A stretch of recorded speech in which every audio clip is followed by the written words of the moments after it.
ഇന്നത്തെ റെസിപ്പി ഒരു അടിപൊളി സ്നാക്കാണ് ദുബായ് പൊറോട്ട ബർഗർ. ഇത് കാണുമ്പോൾ കുറച്ചൊരു ബുദ്ധിമുട്ടായിട്ട് തോന്നും, പക്ഷേ എളുപ്പമാണ്. അപ്പോൾ എങ്ങനെയാണെന്ന് നോക്കാം. ഈ വീഡിയോ കണ്ടുകൊണ്ടിരിക്കുമ്പോൾ തന്നെ നിങ്ങൾക്ക് ഇഷ്ടമാണെങ്കിൽ ഒന്ന് ലൈക്ക് ചെയ്ത് സപ്പോർട്ട് ചെയ്യണേ. അപ്പോൾ ഇതാ ഞാൻ 1.5 കപ്പ് മൈദ എടുത്തിട്ടുണ്ട്. ഇതിലേക്ക് ആവശ്യത്തിനുള്ള ഉപ്പ് ചേർത്ത് കൊടുത്തിട്ടുണ്ട്. പിന്നെ ഒരു ടീസ്പൂൺ പഞ്ചസാര ചേർത്ത് കൊടുത്തിട്ടുണ്ട്. ഒരു ടേബിൾ സ്പൂൺ ഓയിൽ ഒഴിച്ച് കൊടുത്തിട്ടുണ്ട്. ഇനി കുറേശ്ശെ വെള്ളം ഒഴിച്ചിട്ട് നന്നായിട്ടൊന്ന് കുഴച്ചെടുക്കണേ. നല്ല സോഫ്റ്റായിട്ട് കുഴച്ചെടുക്കണം കേട്ടോ.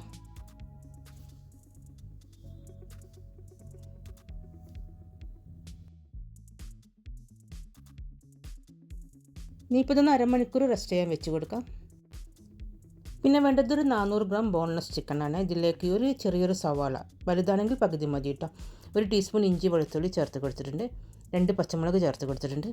ഇതിലേക്ക് ഒരു ടീസ്പൂൺ കശ്മീരി മുളക് പൊടി ചേർത്ത് കൊടുക്കാം. 1 ടീസ്പൂൺ കുരുമുളക് പൊടി, ഒരു 1/2 ടീസ്പൂൺ ഗരം മസാല ചേർത്ത് കൊടുത്തിട്ടുണ്ട്. 3/4 ടീസ്പൂൺ പെരിഞ്ജീരകത്തിൻ്റെ പൊടിയാണ് ചേർത്ത് കൊടുത്തത്. അതേപോലെ 3/4 ടീസ്പൂൺ ചിക്കൻ മസാല ചേർത്ത് കൊടുക്കാം. ഇതിലേക്ക് 1 ടീസ്പൂൺ കബാബ് മസാല ചേർത്ത് കൊടുത്തിട്ടുണ്ട്. കയ്യിലുണ്ടെങ്കിൽ മാത്രം ചേർത്ത് കൊടുത്താൽ മതി. അതേപോലെ 1 ടീസ്പൂൺ ഒറിഗാനോ ചേർത്ത് കൊടുത്തിട്ടുണ്ട്. ആവശ്യത്തിനുള്ള ഉപ്പ് ചേർത്ത് കൊടുക്കാം. 1 ടീസ്പൂൺ സോയാ സോസ് ചേർത്ത് കൊടുത്തിട്ടുണ്ട്. പിന്നെ 2 ടേബിൾ സ്പൂൺ മല്ലിയില ചേർത്ത് കൊടുക്കാം. പിന്നെ ഒരു പീസ് ബ്രെഡ് വെള്ളത്തിലിട്ട് കുതിർത്തിയിട്ട് ഇതിലേക്ക് ഇട്ട് കൊടുത്തിട്ടുണ്ട്. എല്ലാം കൂടി നന്നായിട്ടൊന്ന് മിക്സാക്കി എടുക്കാം. ഇന്നൊന്ന് മിക്സിയുടെ ജാറിലൊക്കെ ഇട്ടിട്ട് നന്നായിട്ടൊന്ന് അരച്ചെടുക്കണേ.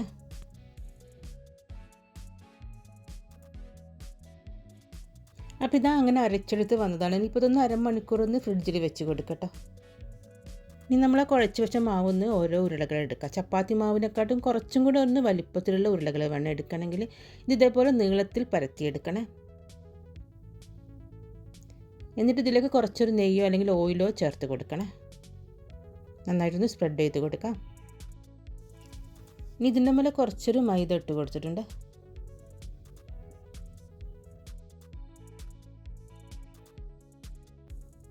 എന്നിട്ട് ഇതേപോലെ കട്ട് ചെയ്തെടുക്കട്ടെ. നമ്മൾ നൂൽ പൊറോട്ടക്കൊക്കെ കട്ട് ചെയ്തെടുക്കുന്ന പോലെ കട്ട് ചെയ്തെടുക്കാം.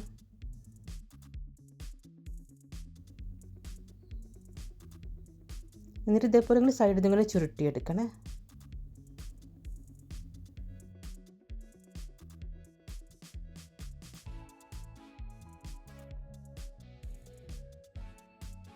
ഇതേപോലെ ഇങ്ങനെ ഒന്ന് വലിച്ചെടുത്തിട്ട് വേണം ഒന്ന് ചുരുട്ടിയെടുക്കാൻ. സാധാരണ നമ്മൾ പൊറോട്ടക്കൊക്കെ ചുരുട്ടിയെടുക്കുന്നത് പോലെ ഒന്ന് ചുരുട്ടിയെടുക്കട്ടോ.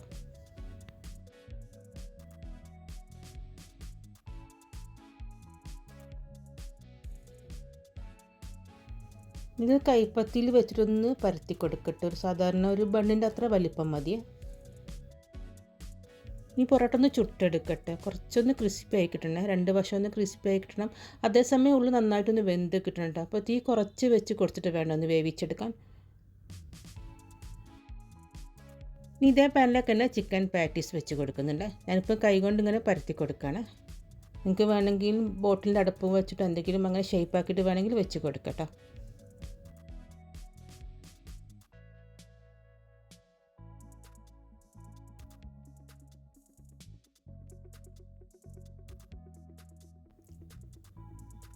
ഇനി ഇതിൻ്റെ 2 വശം വെന്ത് കഴിഞ്ഞാൽ ഇതിൻ്റെ മേലെ ചീസ് വെച്ച് കൊടുക്കട്ടെ. എന്നിട്ട് 2 മിനിറ്റ് ഒന്ന് അടച്ച് വെച്ച് കൊടുക്കാം.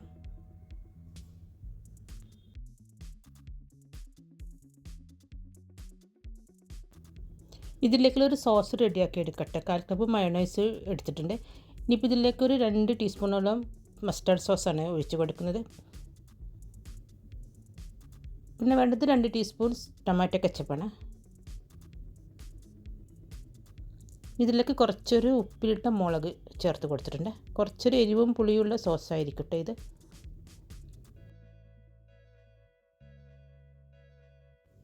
ഈ പൊറോട്ട ഓരോന്നും എടുത്തിട്ട് സെൻട്രൽ കൂടെ ഇങ്ങനെ കീറിക്കൊടുക്കട്ടോ. ഇത് നൂൽ പൊറോട്ട ആയതിന് കുറച്ചൊരു ശ്രദ്ധിച്ചിട്ട് വേണം കീറിക്കൊടുക്കാൻ. എന്നിട്ട് നമ്മൾ സോസ് ഒഴിച്ച് കൊടുക്കാം.